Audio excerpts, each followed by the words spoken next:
So there are some neural networks such as LSTM which have interlayer dependencies. Okay, so here, for example, like here actually we are not. I will not be able to explain that fully, but here you can see that unless you there is this dependency. Actually, this is not very evident, but yeah, here actually see. Once you compute FT, only then you can compute CT, right? So FT and CT cannot be computed in parallel, right?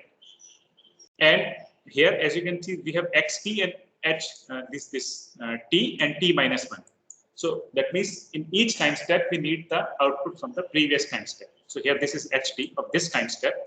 And for computing this, we need OT. For OT, we need HT minus 1. So that means unless we have finished the computation of the previous time step, we can't do the computation of this time steps. So that's why LSTM parallelization is very difficult, unlike CNNs. So here, how do we do it?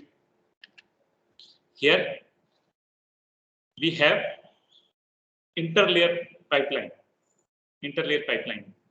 Okay, that means have one layer mapped to this FPGA, another layer mapped to this, another layer mapped to this, and they do the first layer does the computation. It passes the output to the next. Meanwhile, previous layer can start. This FPGA can start executing the next time step. I mean the next batch. Next batch of input. It can do the processing for the next input. So that is actually pipelining. It is not actually fully parallelism. It should be just pipelining. Pipelining is not same as parallelism. So this is pipelining. Actually, if you have studied architecture, you might have studied the idea of pipelining. So this is exactly that. Just simple pipelining. And FPGAs can communicate very fast, that we have already discussed.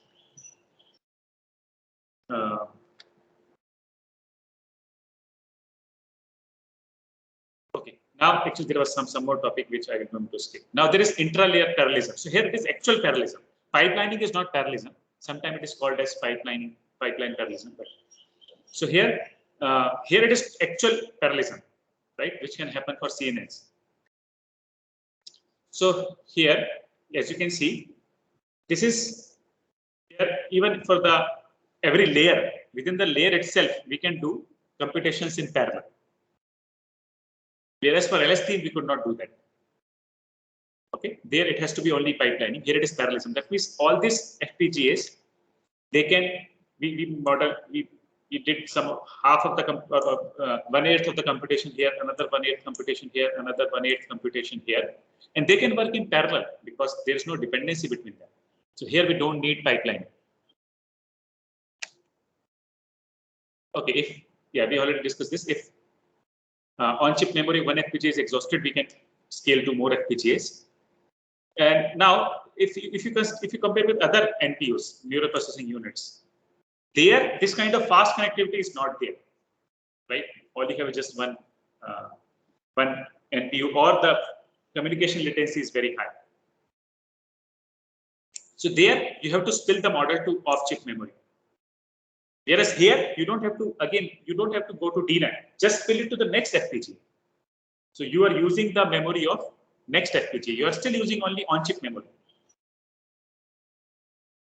right? So that's the idea. So in this way, we have compute and memory close to each other. Okay. Whereas if you spill the data into DRAM, then compute and memory, they become far from each other. Okay. So now we'll discuss the NPU features. So here it uses narrow precision data types to extract more performance than what is possible using float or integer types.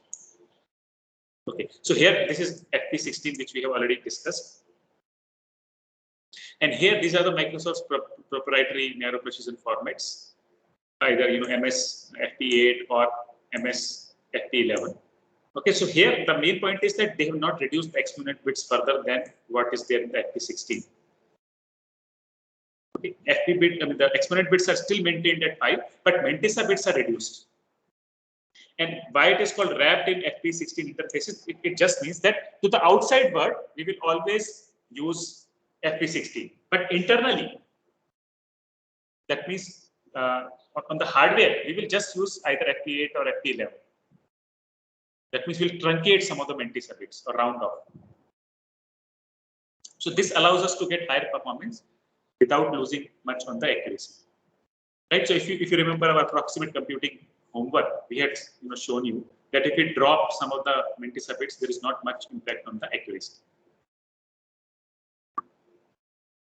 Okay, so that's the idea. So here we can similarly, based on that, we can drop some of the multi-circuits. There will be some impact on accuracy. It's not a zero impact, but it will be very small impact.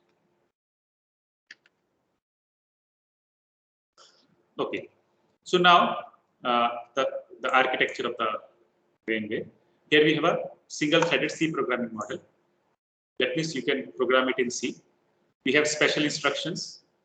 If you remember in TPU also, we had a few special instructions such as the read buffer and so on. So similarly here we have instructions to do dense matrix multiplication, convolution, non-linear activation, vector operations, and embeddings. So embedding is not used in CNS, but there are other deep neural networks where embedding is used, such as recommendation system. So here we have multifunction units which perform vectorized functions such as sigmoids and dot products. Okay. Now, parameterizable microarchitecture scalable to large FPGAs. So if you see the Altera, in the Xilinx FPGAs, we have DSPs. Whereas in Altera FPGAs, we have ALM, adaptive logic module. So if you scale to large FPGAs, I mean, to even those FPGAs which have many ALMs, you can easily use them. Now, this matrix vector unit is the main computation engine, right? So we'll see its architecture. So here we have matrix vector multiply. See, remember, right? In TPU we had direct matrix multiplication. Here we have matrix vector multiplication. So we convert to Microsoft's floating point, right? Externally data we get the data in FP16, but internally it may use FP8 to FP11. So we get the data, we store it in the register file, we do the computation, and again to the external world we again convert it into FP16. Okay, so and then there is crossbar and all that we are not interested. We are interested in this part, that it is matrix vector multiplication. So see, the FPGA will provide you soft logic such as LUTs and either DSP or adaptive the ALMs. So this dense dot product units will be mapped to those DSPs. Okay. So see, this is the software architecture, and FPGA will provide you the hardware. So you have to map this architecture design to FPGA. So now FPGA will provide you DSPs and soft logic. So all of it can be easily mapped to that FPGA logic. Now here is somewhat more details of matrix vector unit. So here matrices are distributed row-wise across so many banks of DRAM. You get very high bandwidth. Previously we mentioned 35 terabytes per second. Here they're mentioning 20. I don't understand. Maybe for different FPGA it could be different. Now see here, this is the dot product unit, and very close to it is the VRAM. Okay, and this is the design of the dot product unit. You have multiple stages of max. You multiply, then add. This is called reduction tree. You have many inputs, and you reduce it to just one output. That's called reduction. Okay. So locally attached SRAMs feed each MAC with unique weight values. So the point is, this dot product unit is getting its weight from this VRAM itself. It is not going to a very far off. It's not going here. It is getting it only from this VRAM. Okay, so in this way, you can utilize the whole of the chip. And internally, we are converting from floating 16 to internal format. Okay, so here we get float 16, which we convert to internal, and before sending it to outside, we again convert it back to float 16.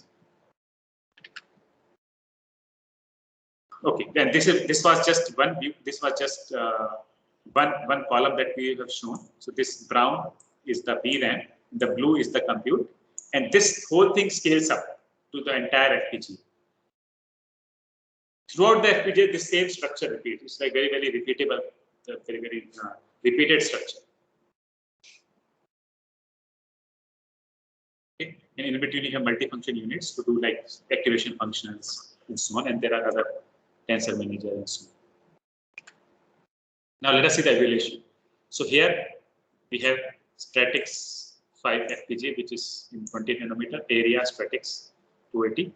So compared to this FPGA, this one, which is more recent, it has more clock speed, more logic, more DSPs, and additional memory. So you can see it will be much faster. So this is the peak performance of Brainwave DPU across 3 generations of FPGAs. So on older one, it is quite low, but on the Stratix 10, it goes up to 90 teraops per second. Okay, so if you remember in TPU version 1, what was the peak theoretical teraops per second? 92. 92, yeah. So there was the 92, here it is just 90, almost close. Right, very good. And of course, here it is because of this MS FP8, which is even faster than 8-bit integer. Right, although this is also 8-bit integer, this is also just at 8-bit floating point. But why this is faster, I don't know the exact reason. I will try to look it up. So here, see, compared to 16-bit, it improves performance. That is understandable. But how it improves performance compared to 8-bit? Maybe it, I don't know. This both are teraops. This is floating point. I will have to read. I never thought about it before. So compared to 8-bit integer, why it is faster? I will have to look it up somewhere.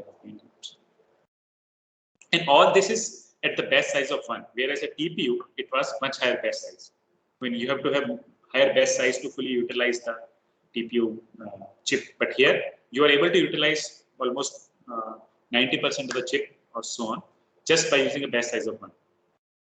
Because here, each FPGA has smaller kind of capacity. And another thing is, although compared to float 32, you lose some accuracy if you go to FP9, but if you retrain it, you can recover the accuracy. So this is a common thing you will see in the CNS. You can always retrain it for more epochs to recover the accuracy. Okay, so this one I will skip.